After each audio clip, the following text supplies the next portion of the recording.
Eh bien, bonsoir à toutes et à tous. Nous sommes le lundi 29 avril 2019 et un peu plus de 18 heures. Et ce soir, je reçois Izzy Catala. Izzy, bonsoir d'être avec nous. Bonsoir Christophe. Ça me fait vraiment super plaisir que tu aies accepté de participer à ce live. Parce que c'est vrai que je te suis depuis un petit moment. Tu as une chaîne YouTube super intéressante avec plein de tutoriels. D'ailleurs, j'invite ceux qui nous regardent, que ce soit ce soir en direct et ou en replay, à s'abonner à ta chaîne YouTube parce que c'est vrai qu'il y a plein d'informations intéressantes. Il y a même des interviews, j'ai aperçu ça aussi. J'ai regardé notamment avec beaucoup d'attention l'interview d'Alexandre Roth que tu avais faite en décembre dernier, je crois. Exact. Et c'était vraiment très très intéressant. Donc voilà, donc toi tu es web entrepreneuse, tu as même dit je crois dans une vidéo, tu es internet stratégiste. Alors explique-nous un petit peu ton parcours et comment tu es venu au web.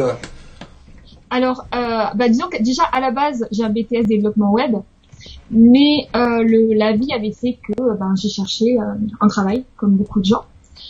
Il y a quelques années, j'ai créé un blog pour aider justement les entrepreneuses à se faire connaître sur Internet. Il existe toujours, c'est 100% gratuit, donc j'interviewe des femmes qui veulent un peu de visibilité sur Internet. Et donc dans ce processus en fait d'aider les femmes à se faire connaître, donc je suis rentrée dans une académie, la Z, je sais pas s'il y en a qui connaissent. Et là en fait, je me suis rendu compte qu'il y avait beaucoup plus de choses à faire que prévu, que je pouvais vivre de ma passion. Ça m'a ouvert des portes, aussi bien des portes psychologiques que des portes physiques. Et donc j'ai dit à mon patron, cher patron, je vous adore. Et c'est vrai, j'adorais mon patron.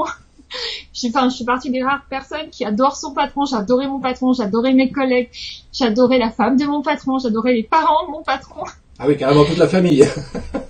C'était une société familiale et j'avais vraiment vraiment beaucoup de chance d'être dans cette société. J'en suis partie en pleurant.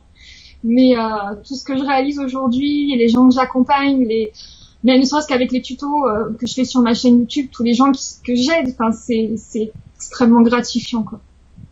Ouais, et puis t'as une chaîne qui fonctionne plutôt pas mal. T'as 1500 abonnés, je crois, de mémoire. Enfin, un peu plus de 1500. Oui, je dois être à 1600, mais oui, je suis toujours surprise, en fait, quand ça va. Ouais, moi, je fais ce qu'on me demande. Des fois, on me dit, voilà, est-ce que tu pourrais faire un tuto sur ça? Est-ce que tu pourrais faire un tuto sur ça? Donc, je le fais. Et voilà, en fait. Et tu t'es mise dans le web entrepreneuriat, je crois que c'est en 2017, si je dis pas de bêtises. C'est ça. Et comment t'en es venu à faire ça? Parce que c'est vrai que c'est pas simple de se mettre sur le web. Est-ce que tu as suivi des formations? Comment ça s'est passé un petit peu? Alors, comment j'en suis venue? Alors, à la base, quand j'ai voulu quitter mon patron, je me suis demandé quelle était ma vie idéale. Puisque lorsqu'on commence à faire un petit peu de développement personnel, on se demande pourquoi on fait les choses et quelle est sa vie idéale. Ma vie idéale, c'était de pouvoir gérer ma société de n'importe où. Donc, j'ai réfléchi à un concept qui entre dans mes compétences, justement. Et donc, le web, c'était réellement la meilleure façon de faire. Et je pense que c'est réellement la meilleure façon de faire parce que si j'avais fonctionné en traditionnel, j'essaierais de me développer en local. Et aujourd'hui, j'ai des clients en Europe, en Suisse, en Espagne et au Canada depuis le mois de mars. Et je pense que si j'avais essayé de développer en local, c'était juste pas possible, quoi. Ouais. C'est vrai que c'est vraiment ça l'avantage du web. C'est vrai qu'on peut développer ça un petit peu de partout et c'est super intéressant à ce niveau-là. Mais par contre, tu vois, c'est vrai que c'est un petit peu ce que je disais un peu pour annoncer ce live. Moi, j'ai le sentiment que oui, il y a des femmes entrepreneuses dans le monde classique, si je puis dire, mais au niveau du web, j'ai l'impression qu'il y a moins de femmes qui se lancent dans le web entrepreneuriat et je sais pas si tu ressens la même chose. Est-ce qu'il y a une explication particulière par rapport à ça? Alors, je pense que beaucoup de femmes ont peur de la technique, entre guillemets. Elles pensent que c'est compliqué et comme je dis toujours, ce n'est pas compliqué quand c'est bien expliqué. Et je pense réellement que c'est le principal bloquant des femmes. J'ai eu cette semaine une copine qui avait un super projet, qui avait tout préparé mais qui se lançait pas. Et quand elle m'a avoué son projet, j'ai fait mais lance-toi. Je suis ok, attends, on va prendre des chiffres. J'ai tout budgété. Et après, quand c'est concret, c'est plus facile. Mais je sais pas pourquoi elles ont peur de ce côté technique en fait. Ouais, donc tu penses que c'est vraiment par rapport à la technique qu'elles ont du mal à se mettre comme ça sur le web pour développer, enfin pour créer et développer un business tout simplement. Donc Alors les gens, les dames que j'ai en rendez-vous, que j'accompagne, même les personnes qui sont dans mon groupe, c'est vraiment la technique. C'est je ne sais pas. Plutôt que je vais essayer d'apprendre, c'est je ne sais pas. Je ne sais pas faire ceci, je ne sais pas faire cela. Alors que tout s'apprend, il faut juste un peu de temps. oui, oui, oui, tout à fait, on est bien d'accord. Il n'y a rien de très compliqué en soi. Il faut juste effectivement prendre un petit peu le temps de se pencher un petit peu sur le sujet. Et puis finalement, après, on se rend compte que c'est si compliqué que ça. Et c'est un peu quand même simple malgré tout, quoi. Surtout sur la partie technique à proprement parler. Par contre, pour le coup, c'est vrai que. Alors attends, parce que j'avais pris des notes et puis j'ai mon truc qui marche pas bien. Hop. C'est pas grave. Il y a quand même un truc par contre qui est comment dirais-je, qui est commun à tout le monde, alors que ce soit pour le coup que ce soit les femmes ou les hommes. Dès qu'on parle du web entrepreneuriat, la plupart des gens, voilà, ils ont une vision assez floue de la chose. Ils comprennent pas comment on peut éventuellement gagner de l'argent en étant que sur Internet. Qu'est-ce que toi tu réponds par rapport à ça, que ce soit homme ou femme pour le coup? La question, est-ce qu'on peut gagner de l'argent en étant sur Internet? C'est ça. Oui. C'est ça. Pour faire simple, c'est ça. Voilà. En fait, soyez un expert, soyez fan de ce que vous faites, montrez-le, et vous allez voir, ça fonctionne tout seul, quoi. Soyez vraiment spécifique, donnez beaucoup. Moi, jusqu'à là, je viens de m'inscrire dans une formation Facebook pour utiliser ce qu'on appelle le Business Manager, donc la version pro de la publicité Facebook. Jusqu'à la minute présente, j'ai fait 0 publicité. Donc, si j'en ai fait, c'est pour avoir rien du tout. Donc, vraiment, en partageant sur ce qu'on aime faire, juste en partageant ce qu'on aime, et ben, ça fonctionne. Soyez un expert, montrez ce que vous faites et ça fonctionnera. Enfin, ça fonctionne, c'est magique. Ah ben, oui, il y a un peu effectivement de magie dans tout ça. Il y a des gens qui nous ont rejoints. Là, il y a Sébastien, Angélique, qui nous dit bonsoir à vous deux, Lydie. Parmi les méthodes que tu utilises par rapport au web marketing, il y en a une que j'avais relevée, que tu parles de l'inbound marketing. Marketing. Qu'est-ce que c'est et comment ça s'utilise, ce truc bizarre avec ce nom compliqué qu'on comprend pas ce que c'est? Alors, pour la petite anecdote, il faut savoir que je suis une très grande timide. Mais genre, vous me voyez dans une conférence ou à un événement où je connais personne, je suis la fille qui est au coin derrière, cachée, qui va dire bonjour à personne. Réellement. Je suis allée... je suis vraiment... en énagramme, s'il y en a qui connaissent, je suis 5. Donc, imaginez un petit peu. Et quand j'ai voulu me faire connaître, je me suis dit, ok, comment est-ce que je fais? Je ne m'y connais pas en Facebook, donc j'ai pas l'intention de claquer une tonne d'argent pour faire des essais en publicité Facebook. Donc j'ai essayé plutôt que que les gens viennent, d'aller payer pour avoir des gens qui éventuellement seraient intéressés par ce que je fais. J'ai décidé de mettre en place des stratégies d'inbound marketing, donc en fait des stratégies pour que les gens viennent à moi. Une des principales stratégies de l'inbound marketing, c'est tout simplement de créer du contenu de qualité, aussi bien à travers des articles, des vidéos, de montrer votre expertise de cette façon. Donc ça entraîne de la visibilité parce que vous allez créer beaucoup de contenu. Vous allez créer de la notoriété parce que vous allez démontrer votre contenu. Et avec tout ça, les gens viennent à vous. Dans mon groupe, je fais un live par semaine. Le groupe est gratuit et je le fais quand même. Et c'est comme ça que j'arrive à avoir des personnes qui viennent vers moi, qui me disent voilà, qu'elles veulent travailler avec moi. Voilà. Ton groupe s'appelle Les Ambitieux du Web, c'est ça? Oui. Et on peut y rentrer facilement? Faut montrer patte blanche? Oui. Comment ça se passe? Répondre aux questions parce que avec tous les... Alors, il existe des... Comment on appelle ça? Ah, j'ai oublié le mot. Du hacking. Ah oui. Où il y a des faux logiciels, en fait, qui rentrent dans les groupes. Donc, pour éviter ça, il suffit de poser des questions. Donc, si vous avez un groupe, pensez impérativement à mettre des questions pour faire rentrer les personnes dans votre groupe. Même une question où la réponse est oui.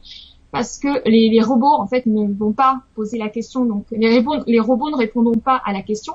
Ça vous permet d'avoir un filtre et d'avoir uniquement de vraies personnes sur votre site internet, sur votre groupe Facebook.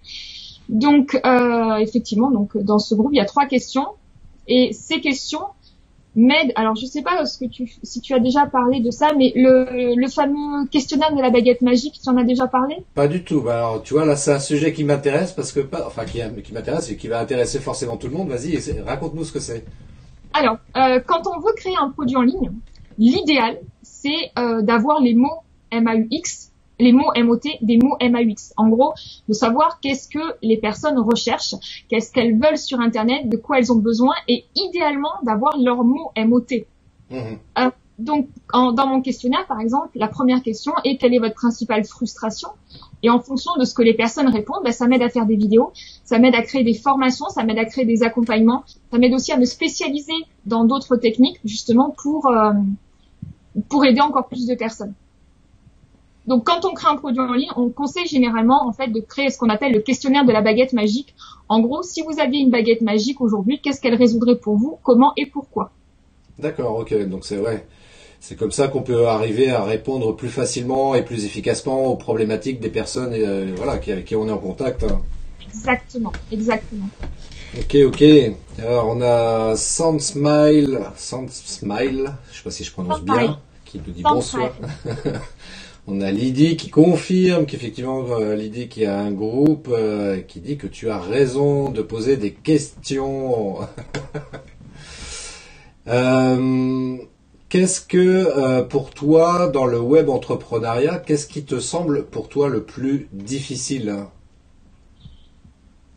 Se mettre en avant. Oui, parce que moi, sincèrement, j'aurais plein de clients à accompagner et j'aurais pas besoin de me mettre en avant. Je serais très contente.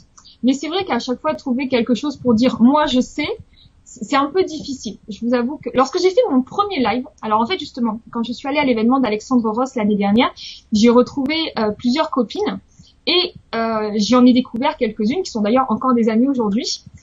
Et j'avais justement une idée de 7 lives que je voulais faire, etc. Et elles m'ont challengé, toutes les filles, le soir, autour d'un petit mojito, pour que je fasse ces 7 lives. Donc quand je suis rentrée à la maison, là-bas, j'ai dit que j'allais faire mon premier live. Quand je suis rentrée à la maison, donc j'ai fait mon premier live. Et quand le live s'est fini, je me suis effondrée de mon siège. J'ai dit, super. J'ai ma grande qui était là, elle pourra vraiment le confirmer un peu plus tard, si on fait des lives. Mais c'est vraiment très très difficile de se mettre en avant sur Internet. Ouais, je crois qu'effectivement c'est l'une des plus grosses difficultés aujourd'hui. C'est les gens comprennent éventuellement l'intérêt de faire des vidéos et qui plus est de faire des lives, mais dès qu'il s'agit d'appuyer sur le bouton pour enclencher le live, c'est ça. Mais je reconnais, tu sais, je vais te dire un truc, je vais t'avouer un truc quand même, Izzy. Moi, c'est toujours une problématique pour moi aussi de faire des lives, malgré les apparences. Hein. Mais les gens qui me connaissent intimement le savent parce que je l'ai déjà dit, tu vois. Mais et moi, je dis, moi, faire un live, ouais, c'est pas quelque chose de. Pourtant, je fais de la vidéo, tu vois, mais c'est pas quelque chose de naturel comme ça pour moi. Et je comprends du coup les gens. Et je leur dis, vous savez. Faites comme moi, enfin faites comme n'importe qui à la rigueur. Hein, quand il s'agit de plonger à l'eau, faut pas réfléchir, quoi. Faut se lancer et puis après on se rend compte que finalement c'est super bien et on ressort du live et on se dit mais c'est génial, on a pu interagir avec des gens, on a certainement pu apporter quelque chose à des personnes qui avaient pas cette information là que j'ai partagée ce soir et ça c'est génial quand on se rend compte après coup les répercussions qu'on peut avoir comme ça sur la vie. Alors dans une mesure modeste ou une grande mesure, peu importe, mais moi, c'est quelque chose qui me booste à chaque fois pour me dire, ok, je vais refaire un live parce que je sais que ça va intéresser des gens et que ça va leur apporter quelque chose. Et c'est ça qu'on doit se dire. Quand j'ai voulu justement me lancer en activité, on m'a posé des petites questions et on m'a dit, est-ce que tu as suffisamment de connaissances pour aider les gens?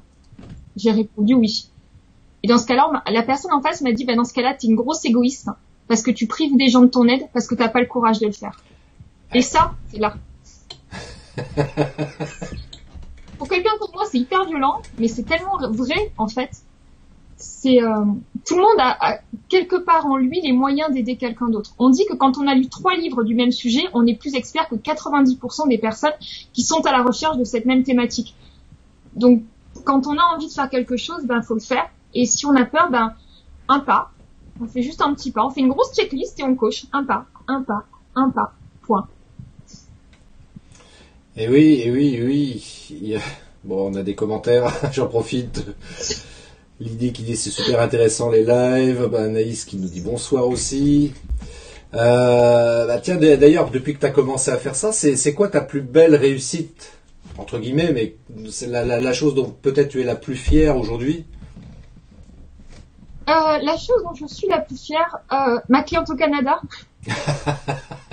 Ma première cliente au Canada, parce qu'en plus c'est quelqu'un que j'avais rencontré physiquement.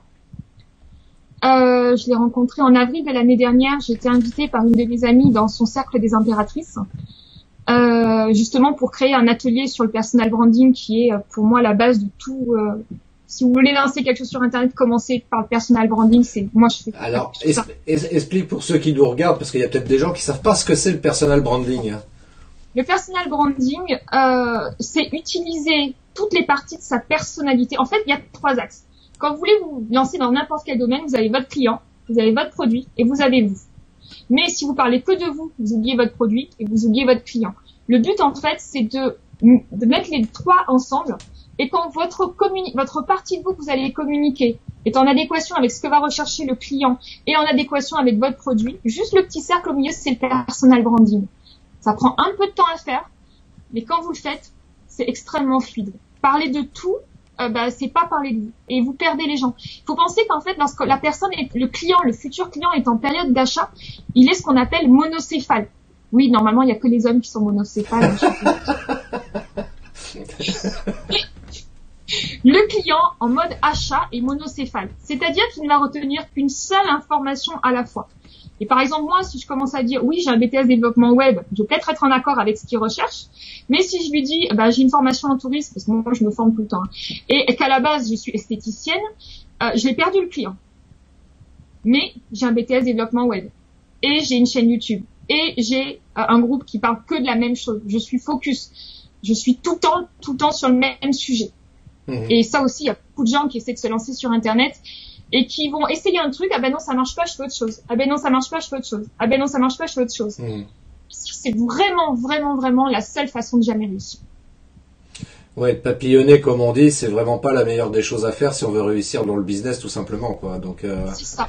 Si on a vraiment une idée très précise de ce qu'on veut faire, après avoir quand même fait un peu de benchmarking pour vérifier quand même qu'il y a un public par rapport à ça, et puis surtout qu'on arrive avec quelque chose qui va répondre aux attentes des gens, c'est sûr que faut foncer, il faut continuer, et c'est pas parce qu'on a un refus ou un échec qu'il faut s'arrêter et passer à autre chose. Non, et puis quand on fonctionne comme moi en inbound marketing basé sur le personal branding, il faut savoir que ça prend un certain temps. Parce que d'un coup, vous n'avez pas 50 vidéos sur YouTube, vous n'avez pas 500 ou 1000 ou abonnés sur votre chaîne, sur votre groupe. Donc ça prend du temps. Moi, je sais qu'avant réellement, j'ai eu mes premiers clients, mais c'était pas des bons clients parce que j'avais pas vraiment travaillé mon client idéal au bout de 2 mois. Et j'en ai eu même de suite, mais bon, c'est pas non plus le client idéal. Des vrais clients pour ce que je voulais faire, ça a mis 4 mois. Et des vrais clients pour les accompagnements, exactement ce que je voulais, donc création de produits en ligne ou personal branding, ça a pris 6 mois. J'ai eu mon premier accompagnement vraiment spécifique en juillet de l'année dernière. Vraiment les accompagnements au prix que je voulais, le temps que je voulais, etc. Sans personne qui négocie. Et depuis, voilà. Alors juste pour revenir, parce que du coup je t'ai interrompu, mais pour revenir sur ta première cliente là au Canada, termine-nous l'histoire là-dessus, ça m'intéresse. Et ben en fait je l'ai rencontrée, donc j'ai fait l'année dernière donc à l'événement de Sandrine, Sandrine que j'espère pouvoir interviewer. Elle ne sait pas encore, Sandrine, si tu vois, je vais t'appeler pour t'interviewer. Absolument, en plus, elle lui avait déjà dit pour lancer. Donc Sandrine a un mastermind qui s'appelle le Cercle des Impératrices. Donc c'est un mastermind qui est uniquement pour les femmes et donc elle m'avait invité à l'événement live à Montpellier avec toutes les membres de son groupe, y compris donc ma cliente. Et en fait en discutant, j'ai fait un atelier que j'ai créé. C'est pas des ateliers qui existent beaucoup. Enfin la façon dont je le fais moi, c'est faut vraiment que ce soit sur des groupes de personnes qui se connaissent, les ateliers personal branding comme je l'ai fait moi. Et en fait, ça a suscité beaucoup d'émotions. Il y a des gens qui ont pleuré, il y a des gens qui... Enfin voilà, c'est le but. Le but, c'est d'arriver à faire sortir qui on est vraiment et de laisser tomber. Et donc, presque 11 mois après, je reçois un petit message et la personne me dit « Coucou, tu te rappelles de moi? Je veux travailler avec toi. Tu me fais un devis. » Ok. Mais ça marche comme ça. Je reçois un message, un mail. C'est coucou, comment tu vas? Je veux travailler avec toi, envoie-moi un devis. C'est pas plus compliqué que toi. Et je veux que ce soit ça. Et dans les anecdotes super, super drôles. Et ça, j'en ai discuté avec deux copains qui étaient morts de rire. J'ai eu un client une fois, donc il m'explique son parcours, que c'est difficile, qu'il travaille pas, etc. Et donc, à la fin de l'entretien découverte, eh ben, je dis, bon, ben, ok, je te souhaite une bonne journée, au revoir. Il me dit, mais tu me donnes pas tes tarifs, tu me proposes pas ce que tu fais. Je dis, mais écoute, tu m'as dit que tu étais dans une situation un peu difficile. Je suis pas à 50 € de l'heure et je ne travaille pas à l'heure. Je veux dire, j'ai des forfaits. Donc, je veux pas te mettre dans l'embarras. Je veux dire, tu n'es pas encore, enfin, t'es pas dans une situation stable, donc je ne peux pas me permettre de te proposer quelque chose. Et il me dit, mais non, j'ai plein de sous de côté, j'ai vendu une maison.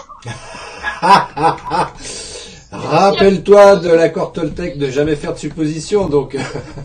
J'ai été honnête. J'ai été moi, j'ai été 100% moi. Et voilà, ça paye toujours, faut toujours être soi.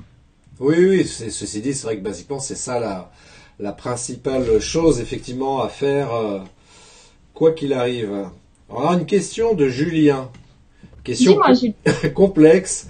Comment gérer tous les paramètres d'une entreprise quand on grossit? Compta, devis, servir le client, reportage, facture, TVA. Grosse question, là. Alors, moi, j'ai un super comptable. Bonjour Laurent, si tu me vois. Mon comptable, quand je suis allée le voir, j'ai bien dit, écoute, voilà, je suis très bonne dans ce que je fais, mais la compta, c'est pas mon truc. Donc, en fait, il a accès à tout. Les devis, je les fais avec un petit logiciel qui est gratuit, qui s'appelle Zerdan. D'accord. Donc ça, c'est uniquement pour les accompagnements. Donc les accompagnements, je les fais c'est toujours le même prix, hein, les 3 accompagnements que j'ai fait, c'est toujours le même prix. Mais voilà, je fais un devis avant où j'explique vraiment les conditions, comment ça va se passer, etc. Pour tous les autres, c'est des paiements en ligne, donc ils ont accès aux clauses. Donc j'ai un logiciel qui auto-facture de suite, c'est-à-dire quand on achète, la facturation est automatiquement générée par le logiciel. Ensuite, il y avait quoi? Donc, quand on grossit, moi, j'ai un comptable. La compta, c'est mon comptable. Les devis, donc, soit je les fais, mais voilà, uniquement pour les accompagnements individuels. Pour tous les autres, c'est généré automatiquement avec les logiciels. Le service client, alors ça, c'est quelque chose dont je suis, ce que j'appelle le parcours client. Ah, j'ai un truc.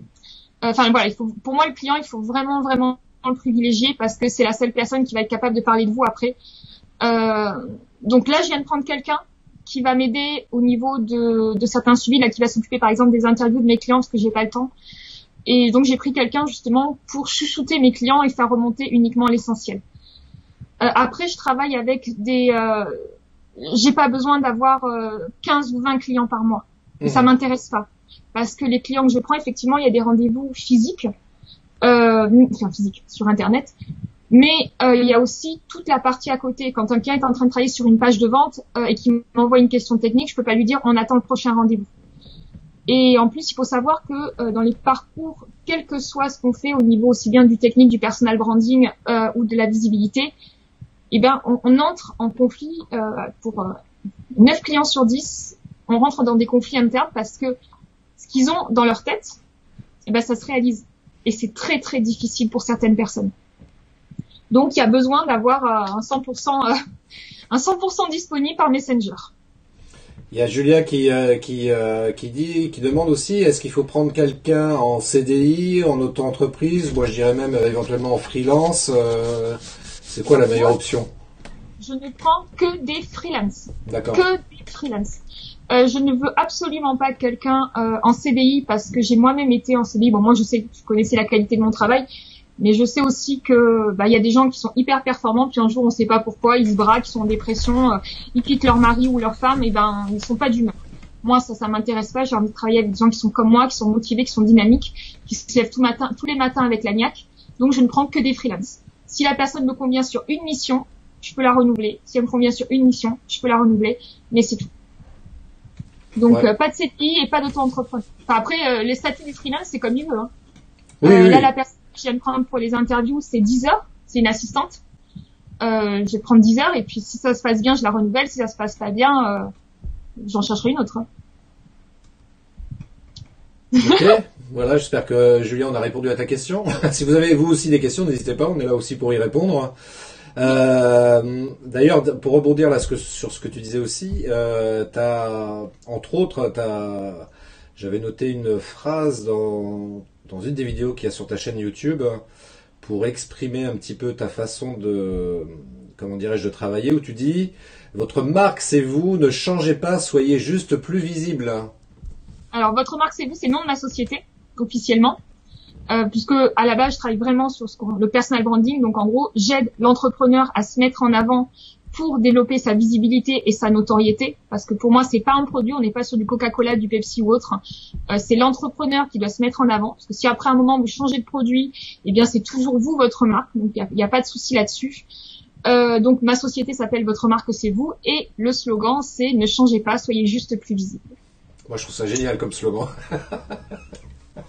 Mais j'aime bien essayer, puisque moi, je suis dans un domaine qui est très masculin, comme tu disais tout à l'heure. 98% de mes concurrents, c'est des hommes, même si pas tous du personal branding. En gros, toute personne qui veut être connue sur Internet sera confrontée à des hommes dans mes concurrents, entre guillemets. Parce que moi, j'estime qu'il n'y a pas de concurrents, que tout le monde est unique.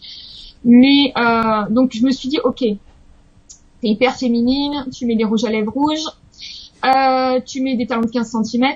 Ok, est-ce que tu dois changer? Donc j'ai commencé à faire mes premiers lives avec des tenues un peu plus passe-partout, un peu plus voilà. Je faisais vraiment attention à comment j'étais pendant mes lives, comment je me maquillais, comment. Et au mois de juin de l'année dernière, j'ai dit zut, crotte caca boudin, j'étais toi. Tu t'arrêtes pas de dire à tout le monde qu'il doit être soi, donc sois toi. Et la meilleure façon d'être toi, c'est de créer un groupe. Donc c'est au mois de juin que j'ai créé le groupe et je l'ai lancé début juillet. Et là, je me suis dit, mais t'es 100% toi. Tu bugs dans tes phrases, c'est pas grave. Tu fais un lapsus, c'est pas grave. Tu vis, tu rigoles, tu parles avec les mains parce que je suis une fille du Sud et j'ai un quart de sang pied noir. Donc, on fait que ça, Mais c'est bien, ça fait un beau mélange, tu vois, du coup. Merci papa et merci maman. Il y a aussi une question j'avais relevée, c'est comment parce qu'on a besoin des gens pour travailler, et comment toi quels sont les conseils que tu donnerais pour attirer les bonnes personnes dans notre vie et dans les affaires? Alors déjà j'en donnerai un qui est se lever des croyances limitantes. Il y a beaucoup de gens, lorsqu'ils se lancent en entreprise, ou qui veulent faire des partenariats, ou qui veulent commencer à être connus, qui vont dire, ok, comme moi je suis là, je vais parler à des gens qui sont en dessous de moi. Parce que ce sera plus facile. Donc ça, c'est une croyance limitante. Il y a plein de gens prochainement, je vais avoir des interviews avec des personnes qui sont vraiment très très bien. Nous, on est au même niveau, donc c'est pareil. Mais ce que je veux dire, c'est qu'il faut vraiment se lever les croyances limitantes en disant je peux pas, etc. Ça, c'est numéro 1. Et je peux me redire la question parce que j'ai juste oublié. La question que je te posais, donc, c'est qu'est-ce que tu recommandes à quelqu'un? Non, c'est pas ça. C'est comment attirer les bonnes personnes dans notre vie et les affaires. Voilà. Alors, et ensuite, je dirais, alors ça, je vais faire rire certaines. Si j'ai des copines qui sont en ligne, elles le savent, je le dis. Que ce soit au travail, pour des partenariats, pour ses amis, ou même en amour, faut travailler le client idéal. C'est-à-dire qu'en fait, vous faites la liste de la personne avec laquelle vous voulez travailler. Alors le client idéal, il y en a qui vont vous dire que ça prend 2 minutes. Sincèrement, moi quand je le fais avec mes clients, ça prend 3-4 heures. D'accord? Donc, en gros, ses valeurs, c'est qu'est-ce que vous attendez de cette personne, où elle travaille, qu'est-ce qu'elle fait, qu'est-ce qu'elle peut vous apporter. Quelle que soit la relation, c'est qu'est-ce qu'elle peut vous apporter. Vous établissez cette liste et chaque fois que vous allez rencontrer quelqu'un, vous checkez. Je sais que ça peut paraître peut-être un peu barbare de dire oui, on va se priver de bonnes personnes, on peut travailler avec tout le monde, mais si vous communiquez bien, vous attirerez plus de monde que ce que vous avez choisi. Mais à un moment, vous devez vraiment être spécifique. Si vous voulez travailler à 200, 300 ou même 1000 euros de l'heure, affichez-le, dites-le. Dans votre communication, n'hésitez pas à dire que vous vous adressez à ce type de personnes. Dernièrement, il y avait, comment il s'appelle, l'associé, un partenaire de Aurélia Macker qui a fait un live. Et il a dit, je vous préviens, l'accompagnement est à 4 chiffres. Ouais, c'est ça, l'accompagnement est à 4 chiffres. Donc ne prenez pas rendez-vous si vous n'avez pas d'argent. Et je trouve ça correct. Il faut pas hésiter à le dire. Oui, et puis c'est vrai que ça rejoint ce que tu disais aussi tout à l'heure par rapport aux croyances limitantes. Il y a parfois aussi des gens, quand ils démarrent comme ça une activité professionnelle, qui se mettent à leur compte. Ils se disent, ouais, pour récupérer des marchés, je vais faire des prix pas chers parce que qui je suis, moi, pour demander 1 000 € de l'heure ma prestation. Et ils se retrouvent à avoir des clients, en général, qui sont assez chiants quand on fait des prix pas chers. Et puis, de toute façon, ils gagnent pas leur vie. Donc, c'est pas comme ça qu'on peut y arriver. Et il faut pas hésiter, effectivement, à un moment donné, à se dire, non, moi, je vaux tant, j'estime que je vaux tant. Si c'est 500 € de l'heure, je vaux 500 € de l'heure. Point. Alors, il y a une petite technique que je fais par rapport à ça. Donc, en gros, c'est calculer combien vous voulez gagner à l'année, combien vous voulez gagner par mois, parce que le français, il a du mal. Calculer, savoir combien vous gagnez à l'année. Vous calculez combien vous voulez gagner au mois. Vous enlevez les charges en fonction de si vous êtes en auto-entreprise ou si vous êtes en SA comme moi, parce que moi, je suis une vraie société. J'estime qu'auto-entrepreneur, c'est un milieu de société. Mais bon, c'est moi. Vous enlevez les charges, vous divisez par le nombre d'heures pendant lesquelles vous allez accompagner, parce qu'il faut pas oublier que quand on a une société, il n'y a pas que la partie accompagnement. Et ensuite, ce nombre d'heures, vous divisez par le nombre d'heures où vous voulez travailler. Et là, vous aurez votre tarif horaire. Ouais, c'est exactement ça qu'il faut faire, tu as raison. C'est exactement ça. Je suis loin de ce que je voulais faire. Bah oui, mais... c'est pour ça que j'y arrive pas. Bah oui, mais à 15 € de l'heure, ma chérie, c'est normal. Hein. Ah, ça, c'est clair, ouais. Ouais, non, mais c'est vrai qu'il y a un souci par rapport à ça, parce que c'est vrai qu'il y a cette problématique aussi quand on démarre son activité, on se dit, bah, combien je vaux de l'heure, combien j'estime, enfin, et puis voilà, et puis à partir de quel tarif je peux estimer que je gagne ma vie aussi. Et c'est Pardon, vas-y, excuse-moi. Non, vas-y. Un exemple très simple, quand j'ai commencé mon activité, j'étais dans le même syndrome. Je voulais aider. J'étais Mère Teresa qui arrive, je voulais aider tout le monde. Donc, premier accompagnement, première devis pour aider un copain qui avait une brasserie. Je fais un devis à 120 € pour quasiment un mois de travail pour l'aider. Donc, la société a fait faillite, j'ai jamais été payée. Donc, ça, c'était vraiment le mois de mon lancement. 2 mois après, je veux aider des copines. Donc, je propose des sites internet à 360 € de l'heure. Autant dire que c'est rien du tout parce que je prends déjà 10 vies dessus. Donc, 10 vies, c'est 260 €. C'était vraiment pour les aider. Elles m'ont payé un tiers du prix. J'ai jamais eu plus de nouvelles. Il y en a une qui a disparu de la surface de la Terre. Wow. Et l'autre, elle a eu des problèmes. Si vous voulez, mettez des prix trop bas. Les gens n'auront pas les moyens de les payer. Ils n'auront pas la perspective. Depuis que j'ai mis les tarifs que je voulais, vraiment les tarifs que je voulais, j'ai des paiements comptants. J'ai des personnes qui me demandent effectivement en 2 fois ou en 3 fois. Mais au moins, le client sait que s'il peut payer ça, c'est qu'il y a un accompagnement. Et qu'il y a un résultat derrière, bien sûr, parce que c'est un peu le but. Et que je fonctionne extrêmement au résultat. Moi, la personne qui travaille avec moi, il y a un résultat qui est fixé dès le début. Hein. Financier, je parle. Mais voilà, quand on se brade, dites-vous que vous allez travailler avec des gens qui se bradent aussi, qui sont pas compétents, qui ont des doutes. Et dans ce cas-là, c'est vous que vous allez miner, parce que c'est hyper difficile de chercher l'argent, de courir derrière l'argent, de rappeler les gens, Bah, c'est ça. Enfin, c'est vrai que moi, j'ai un ami qui fait, comment dirais-je, des formations commerciales et c'est ce qu'il m'avait dit un jour. Il me dit, tu sais, en fait, on attire les clients qu'on mérite. Hein. C'est ça. Une fois qu'on prend conscience de ça, effectivement, on applique ce que tu disais tout à l'heure très justement. Voilà, c'est qui mon client idéal, c'est quoi le chiffre que je veux faire pour gagner ma vie. Voilà, à partir de quel chiffre je considère que je gagne ma vie, que je suis satisfait de ce que je gagne. Et à partir de là, on va attirer automatiquement les clients qui vont nous permettre de gagner notre vie correctement, tout simplement. Il y a une du sport, je sais pas si tu l'as entendu, enfin je l'ai dû peut-être la dire dans les lives, mais je la dis souvent à mes clients, c'est on n'est pas des associations loi 1901. C'est ça. Donc, voilà. Le principe d'une association loi 1901, pour ceux qui connaissent pas, c'est à but non lucratif. Donc non, moi j'ai un crédit à payer, j'ai des vacances à payer, j'ai un nouvel ordinateur, voilà, et puis si je veux du temps aussi pour pouvoir faire du gratuit, ben ça se paye. Les vidéos que je fais sur YouTube, ça prend du temps, et si je suis pas rémunéré à côté, ben voilà quoi, si je cours derrière l'argent, je n'arriverai pas. Et puis paradoxalement à ça, tu vois, moi c'est ce que j'ai pu constater aussi, les gens qui sont salariés, si le patron, leur patron leur dit, voilà, il va falloir que tu bosses 40 heures par semaine, mais là, cette semaine, il va falloir que tu bosses un petit peu plus. Et là, le salarié, légitimement, va dire, bah ok, pas de problème, c'est en heure sup. C'est ça. Alors que nous, on doit bosser en heure sup, mais gratos. Non.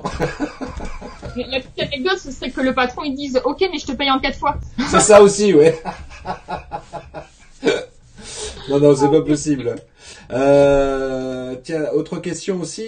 Qu'est-ce que tu recommanderais, toi, aujourd'hui, à quelqu'un qui veut se lancer sur le web, qui veut développer un business sur le web, quel que soit le sujet sur lequel, évidemment, il veut se lancer? Quels sont les conseils que tu pourrais lui donner, toi, par exemple? Alors, le premier conseil que je donnerais, c'est qu'est-ce que tu veux vendre? Vraiment, dès le début, et ça, c'est un truc que beaucoup d'entrepreneurs ne disent pas. Ils te disent oui, fais du contenu, fais-toi connaître, fais des vidéos. Non, la première chose à faire, c'est qu'est-ce que tu veux vendre. Quand tu as trouvé ce que tu veux vendre, je veux dire, même si c'est voilà, si tu veux vendre des cours de yoga, eh ben, va pas faire des vidéos sur l'énergie, va pas faire des vidéos sur la nutrition. Tu veux vendre des cours de yoga, fais des vidéos sur le yoga. Point. Première chose, vraiment, savoir ce qu'on vend et en fonction de ce qu'on vend, faire tout autour pour vendre ce qu'on doit vendre. Voilà. Et question similaire, mais interprétée différemment, dans le sens où ton toi de 20 ans, avec ce que tu sais aujourd'hui, ce que tu connais aujourd'hui et ce que tu fais, qu'est-ce que tu lui dirais, toi, à ton toi de 20 ans? Ben, c'est ce que je dis tout le temps à ma fille aînée qui a 18 ans. Je dis, mais bouge-toi le cul et fonce. Je dis, mais avec le monde et toutes les perspectives, purée. Forcément, effectivement, moi j'habite à Béziers. Donc c'est les gens qui sont loin d'ici. Donc quand tu vois Béziers, ils imaginent plein de choses. Il y en a qui imaginent la mer, etc. Bon, je suis à Béziers. Donc c'est 50% de vignerons.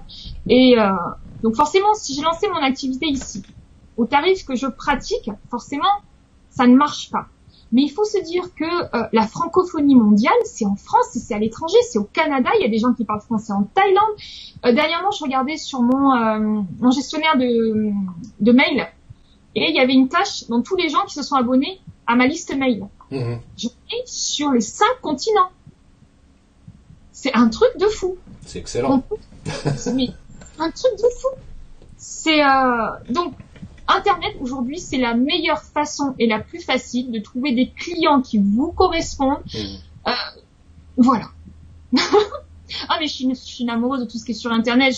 Je crois réellement que c'est l'avenir et puis qu'on ait besoin d'un petit travail complémentaire, qu'on ait besoin d'un gros travail ou qu'on rêve de.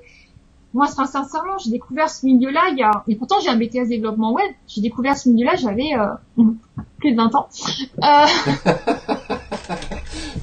Tiens, juste là-dessus, il y a Raymond qui nous dit on a tous les jours 20 ans, c'est un état d'esprit. C'est ça. Moi, je suis comme venue d'enfer, j'ai arrêté de compter à 20 ans. Tu as bien fait. D'ailleurs, il y a aussi Julien là qui nous demande concernant le web et les réseaux sociaux en particulier, comment faire pour être régulier sur Internet, Facebook, Instagram, Twitter, etc. Alors, comment faire pour être régulier? Facile. Alors déjà, tu vas sur ma chaîne YouTube, il y a une vidéo que j'ai faite qui dure à peu près 40 minutes qui explique justement comment automatiser toute cette communication. Théoriquement, il faut que tout au long de tes journées, tu stockes en fait comme un petit écureuil tout le contenu que tu peux voir à droite et à gauche. Et ensuite, tu prends au début tu connaîtras pas, donc tu vas prendre un peu plus de temps pour faire tes citations, etc. Mais quand tu auras l'habitude, sincèrement, en 3 heures maximum, tu boucles tout ton mois. Donc tu bloques 3 heures par mois, tu prépares tous tes contenus en automatique, tu les fais avec moi j'utilise Buffer. Donc en fait Buffer c'est un petit logiciel de partage de contenu, donc tu mets ta publication sur Buffer, tu choisis les réseaux sur lesquels tu veux qu'ils soient et tu cliques en paramétrant l'heure et il se débrouille tout seul. Donc il poste à l'heure que tu veux, ça te permet d'avoir un contenu une fois par jour. Là je l'ai pas réalimenté, c'est censé être mon assistante qui va s'en occuper.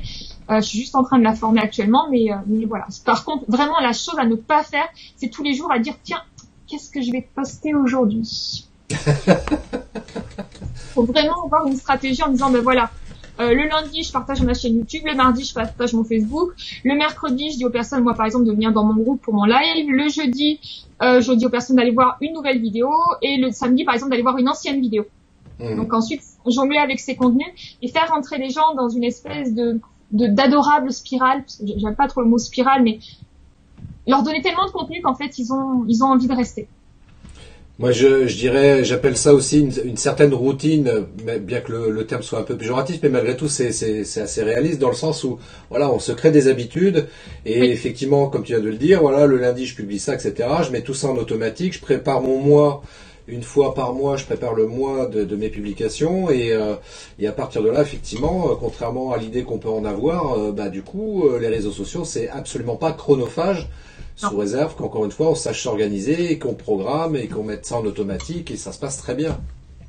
tout à Mais fait. Et en plus, ça évite d'aller sur Facebook, parce que quand on va sur Facebook pour partager quelque chose, généralement, on tombe pile poil sur la vidéo avec le petit chat, la copine qui a partagé la photo du bébé, et on finit par perdre du temps. Tandis qu'en mettant tout en automatique, moi, sincèrement, je suis très très peu sur les réseaux sociaux. Je dois même pas y être 15 minutes par jour, hein. bah, c'est bien, Et c'est effectivement ce qu'il faut faire quoi pour éviter que ça devienne chronophage et que du coup bah on fasse rien de sa journée. Parce que ça, c'est vrai qu'il y a des ça. gens comme ça qui sont tout le temps sur Facebook et ils font pas grand chose quoi. Mais ouais, ça c'est effectivement une très très bonne méthode. Et ce que tu disais aussi, j'ai relevé parce que ça c'est quelque chose que moi j'explique aussi aux gens qui me disent je sais pas quoi publier, mais je dis mais fais du stock. Fais du Ça. stock de photos, de documents, de choses que tu enfin de voilà, de publications que tu aimerais bien partager, tu stockes tout ça et puis après tu te prends du temps effectivement pour programmer ces publications là et terminer quoi. C'est ça. Dans le petit tuto que j'ai fait sur ma chaîne, je partage 4 types de contenus différents à faire. Donc en fait, quand on a tout mis en place, on n'est pas obligé de faire une citation tous les jours, parce que quand on n'a pas l'habitude d'utiliser Canva, parce que ça sert à rien d'aller ailleurs aujourd'hui, hein, Canva ça suffit largement, c'est gratuit. Quand on n'a pas le temps d'aller faire du contenu, une citation par jour, on fait un partage d'un truc sur Facebook, un partage d'une vidéo YouTube, un partage d'un article, et, euh, et ça suffit largement. Quand on commence, ça suffit largement. Bien sûr. Après, voilà. Après, il faut vraiment, avec le temps, faire du contenu personnalisé parce que aujourd'hui, quand j'ai partagé des articles, avec le nouvel algorithme Facebook, mais quand on partage juste des articles comme ça en disant oui, cet article est génial, très sincèrement, il y a 0 vue. Par contre, quand je fais dans mes groupes, quand je dis bah oui, je viens de voir cet article qui parlait de ça et qui a dit ça, mais en fait moi, bah là il y a beaucoup plus de retombées. Mhm. Enfin, faut vraiment avec l'algorithme Facebook, de toute façon aujourd'hui l'idéal c'est les lives. Live et partage de contenu personnalisé. Je confirme et je valide totalement ce que tu dis. C'est ça. Et en plus, ils avaient retiré, enfin les algorithmes de Facebook en gros considèrent qu'en fonction du nombre de personnes qui like ce que vous faites, des personnes qui regardent votre page, des personnes qui interagissent, etc., ils vous donnent un certain nombre de points qui fait que vous avez un pourcentage supérieur sur votre page pro. Normalement, c'est entre 3 et 7%. Et plus vous avez d'interactions, plus Facebook augmente ce pourcentage. Et il n'y a pas très longtemps, ils avaient retiré les interactions des groupes et là, ils les ont remis. Ah Donc c'est même bien. si ça, voilà, ils ont mis, mais il y a 2 semaines qu'ils les ont remis. Donc même si vous avez un groupe, interagissez dans votre groupe, répondez aux questions, ne serait-ce que plutôt que de mettre un pouce, si quelqu'un vous fait un commentaire, vous écrivez quelque chose, parce que ça oblige la personne à venir sur votre page ou votre groupe. Donc ça recrée une vue au niveau de Facebook. Donc pensez vraiment à être très très proche des personnes qui sont dans vos groupes, etc. Moi c'est quelque chose auquel je tiens énormément. Mhm, mhm. Très juste. Alors attends, parce il y a Julien qui dit. Alors Julien, c'est un ami, il est photographe, donc il dit oui. Après, dans mon métier de photographe, je galère car j'ai plein de trucs à faire, voire en temps réel. Ah, c'est sûr que c'est pas simple, mais voilà, il faut essayer autant que possible, voilà, de s'organiser pour gérer son temps le mieux possible, pour pas non plus perdre de temps dans des choses que voilà qui sont inutiles, qui sont pas à valeur ajoutée et utiliser justement la possibilité de programmer ses publications, c'est une des choses que l'on peut faire. Voilà, on programme un maximum de trucs. Après, évidemment, enfin, c'est vrai que moi aussi, je fais de la photo et de la vidéo, et parfois, on peut être dans l'obligation entre guillemets, voilà, en temps réel, de publier quelque chose. Mais en même temps, faut pas que ça devienne une occupation majeure et que du coup, on ait l'impression qu'on perd notre temps entre guillemets sur les réseaux. Faut vraiment essayer d'optimiser au maximum son temps comme tu l'as expliqué Izzy, ça c'est vraiment voilà, c'est une habitude à prendre par rapport à tout ça quoi. Alors par rapport à ton ami Julien, c'est ça? Oui, Alors je lui conseillerais de se former à la matrice d'Eisenhower. Tu connais? oui, oui, oui. Vas-y, Ouais. explique. Alors la matrice d'Eisenhower, c'est en début de journée, même moi je le fais une fois par semaine. Je le fais moi, mais j'ai un petit, ça se voit pas là. Je sais pas si ça se voit. Voilà. J'ai un petit truc qui permet de le faire. Donc en gros, qu'est-ce qui est urgent et important? urgent et pas important, qu'est-ce qui est pas important et pas urgent, et qu'est-ce qui est, je sais plus, le quatrième, parce que là, c'est en fonction du mois. Vous faites des post-it, tu fais des post-it, en fait, et quand t'as quelque chose à faire, tu le mets dans ton post-it et tu le positionnes, en fait, dans ton cadran d'Eisenhower. Ce qui va te permettre, la matrice d'Eisenhower, ce qui va te permettre, en fait, plutôt que de dire, ah oui, j'ai ça, ah oui, j'ai ça, ah oui, j'ai ça, et de recharger ta charge mentale, de te dire, stop, qu'est-ce qu'il y a dans mon cadran numéro 1, urgent et important. Par exemple, faire de la communication sur Facebook, c'est ni urgent ni important. Ça peut très bien se faire le soir devant la télé. Absolument. Voilà. Mais c'est exactement ça, hein, ce que tu expliques, c'est ça, c'est qu'il faut arriver à s'organiser de la manière la plus efficace possible, quitte même, parce que c'est pareil, j'ai testé aussi une méthode qui s'appelle la méthode Pomodoro, qui est excellente aussi, parce que, alors ça c'est génial, je crois que c'est un Italien qui a inventé ça, parce que Pomodoro ça veut dire tomate en italien, et Oui. l'idée c'est de se dire, voilà, je coupe l'email, je coupe les réseaux sociaux, je coupe le téléphone portable aussi, pendant 25 minutes. 5 minutes, après je me donne 5 minutes de pause, alors éventuellement pour allumer le portable, pour regarder un mail vite fait, etc. Et je repars sur un cycle de 25 minutes. Je refais une pause de 5 minutes et recycle de 25 minutes. Et voilà, on arrive comme ça à 1h30 de travail. Après, on se donne 30 minutes pour vraiment prendre le temps. S'il y a des gens qui ont laissé un message sur le téléphone portable, s'il y a un mail qui demande un peu de temps à répondre, donc là, on profite d'une demi-heure pour régler tous ces détails-là. Et on repart à nouveau sur un nouveau cycle comme ça. Et moi, pour l'avoir testé, je peux vraiment affirmer effectivement que c'est une très très bonne méthode, parce que du coup, au lieu de passer 3 heures sur une tâche qu'on a à faire, là, on va passer qu'1h30. Parce qu'on est dérangé absolument par rien, on reste focus sur la tâche qu'on a à faire, et c'est génial. C'est vraiment génial, je vous invite à la tester, cette méthode-là, elle est très très bien. Très très bien, c'est la méthode qu'on conseille généralement pour les personnes hyperactives. Donc c'est vraiment très très bien. Moi je sais que les gens le savent, hein, je n'ai jamais de sonnerie sur mon téléphone, et je regarde les mails une fois par jour. Oui, je fais la de Oprah Winfrey. Mais effectivement, je pense que c'est comme ça qu'il faut faire. Il faut se discipliner pour vraiment être le plus efficace possible au cours de sa journée, pour pas perdre de temps dans des choses sans grand intérêt en définitive, quoi. Et c'est vrai que quand on va sur les réseaux sociaux, on a très vite fait de se laisser distraire par le petit chat, machin, etc. Donc ça, faut faire gaffe avec ça. Il y a Vincent qui dit: je viens de me faire un post-it pour penser à m'organiser. C'est bien. C'est exactement ça. Après, pour la technique des post-it, il faut savoir que chaque couleur a de l'importance. Et par exemple, si tu l'as mis sur penser à s'organiser sur un post-it jaune, ça n'aura pas la même signification pour ton cerveau que si c'est sur un post-it vert. Donc post-it vert, c'est l'argent. Si tu mets penser à s'organiser sur un post-it vert, ton cerveau va dire: ah oui, mais si je le fais pas, je perds de l'argent. Si tu le mets sur un post-it jaune, c'est loisir et c'est plus léger. Donc tu auras tendance à le reporter. Alors Vincent, faut le mettre sur un post-it vert alors, tu vois. Vert. Exactement. Moi, j'essaie de faire un maximum pour alléger le plus possible mon cerveau. Oui, mais effectivement c'est ce qu'il faut arriver à faire, parce que sinon on pète les plombs à un moment donné, quoi. Si on emmagasine toutes les informations, enfin, je veux dire, c'est pas possible, quoi. Donc, faut essayer de s'alléger au maximum par rapport à ça. J'avais pas vu Vincent qui dit un commentaire à la place d'un like pour un commentaire. Il faut mettre, par rapport à ce que tu disais tout à l'heure, donc mettre un commentaire à la place d'un like. Quand on répond à quelqu'un, il vaut mieux mettre un petit commentaire. De plus, la personne est beaucoup plus touchée, on est beaucoup plus dans l'interaction. Ne pas réutiliser, parce que maintenant Facebook fait comme Instagram, c'est-à-dire que quand on venait répondre, surtout sur le téléphone, je crois il y a directement le prénom. Donc faut supprimer, et moi je mets toujours le prénom, mais je le mets après, comme dans une phrase normale. C'est pas bonjour Zikatala, comment est-ce que tu vas? Non, c'est coucou, j'espère que tu vas bien. Et les post-it roses, Elisa? Et le rose? Alors le rose, c'est le cœur. Donc mettre tout ce qui est léger, tout ce qui va faire plaisir sur le rose. Et comme nous le rappelle Raymond, effectivement, le dollar est vert. Ouais, le billet de 500 aussi. Ah non, il est violet en français. Oui. Et j'en ai pas vu souvent. Mais on a le billet de 100 qui est vert, si ma mémoire est bonne. Ça, j'en ai déjà lu. Il y a Sylvain qui nous dit le livre alors je connais pas du tout ce bouquin, de Carl Newport, qui s'appelle Deep Work, ouvrage excellent sur le travail en profondeur et la concentration. C'est ça. Alors moi, pour la concentration, je fais ça. Hop, je sais pas si on voit.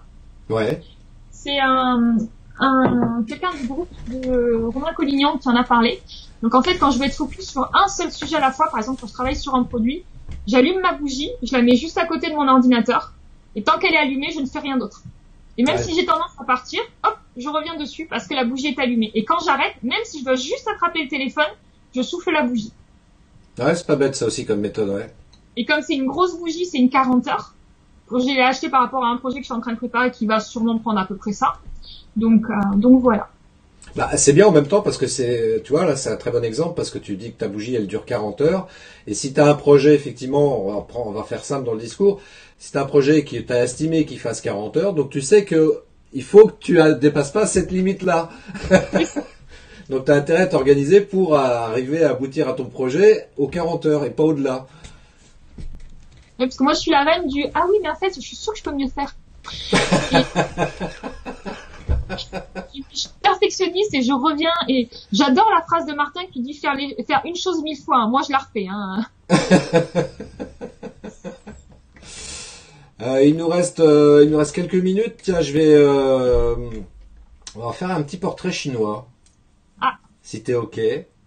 Vas-y. Donc question simple, tu réponds ce que tu veux là-dessus. Il n'y a pas de piège, il y a rien de compliqué. Si tu étais un film. Le diable s'habille en Prada.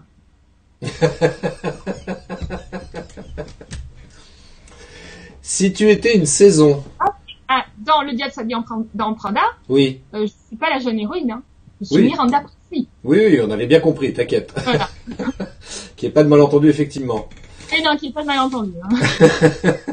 Et si tu étais une saison? Le printemps. Pourquoi? Parce que quoi qu'il arrive, quoi qu'il se passe, et quelle que soit votre humeur, il y aura toujours des journées là. Très bien ça. Si tu étais, tiens, ça c'est pas mal, si tu étais un hashtag. Oula. Hashtag votre marque c'est vous. Ah, votre marque c'est vous. Et si tu étais un super pouvoir. Ah, un super pouvoir. Alors sachant que mon héros préféré c'est Batman et qu'il n'a pas de super pouvoir. Ouais. Si j'étais un super pouvoir,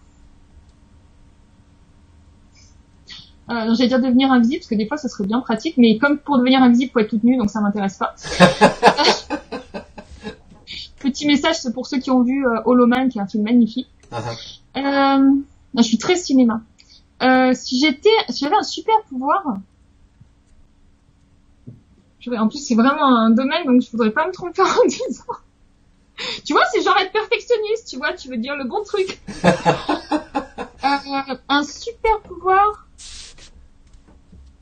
Je vais te dire comme être super forte. Comme ça, je pourrais faire plein de choses, sans demander à personne. Ouais, c'est cool, c'est bien ça aussi. Et pour terminer, dernière question, donc si tu étais un objet. Un stylo. Pourquoi?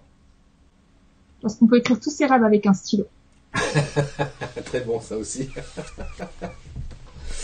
Il y a comment Vincent qui nous dit Harry Potter avec la cape d'invisibilité, donc il n'y a pas besoin d'être tout nu, effectivement.